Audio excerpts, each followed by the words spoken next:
I l'any 2012 el Col·legi La Salle va posar en marxa un projecte anomenat Nou Horitzó. S'hi acullen joves que han deixat d'estar tutelats per l'administració en complir els 18 anys.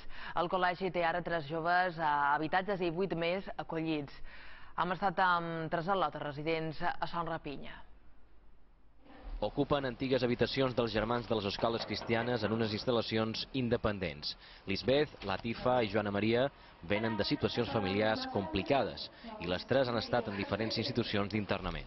Vaig estar tutelada, he estat tutelada tota la meva vida en el temple, he estat visquent allà. Jo volia seguir estudiant, per tant aquest projecte era més adequat para personas que vuelven a estudiar. Bueno, he tenido problemas en mi familia y pedí a los servicios sociales que me quería ir y me dijeron hay un sitio en un centro de menores que se llama Illa y desde Illa me dijeron, bueno, tienes La Salle que tiene ayuda y te podrien ayudar, tienen un piso. Ara, amb 18 anys, es preparen per accedir a estudis superiors amb l'assessorament del seu tutor corresponent.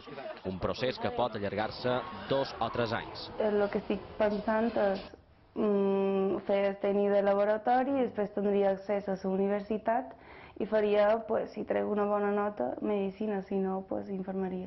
Hi ha un seguiment no exhaustiu, perquè tampoc no controlam, simplement supervisam, acompanyam, tractant d'aconsellar, tractant d'estar a prop. La de Son Rapinya és una residència de preemancipació on donen els primers recursos perquè puguin accedir a altres habitatges. I llavors quan se'n van en els pisos ja les deixam una mica més d'espai perquè puguin, diguéssim, més emancipar-se. Nou Horitzó funciona gràcies a donacions i a l'ajuda de la Fundació Valenciana La Salle Acoge. Nosaltres aportam als nens el que és el menjar, la manutenció i una petita bossa de dobbers perquè puguin funcionar durant tot el mes, A part, les pagant si necessiten llibres, si necessiten anar a un dentista. A més, l'entitat està en permanent col·laboració amb la FEIAP, la Federació d'Entitats i Atenció a la Infància i Adolescència Balear, que agrupen 250 places residencials de menors d'edat.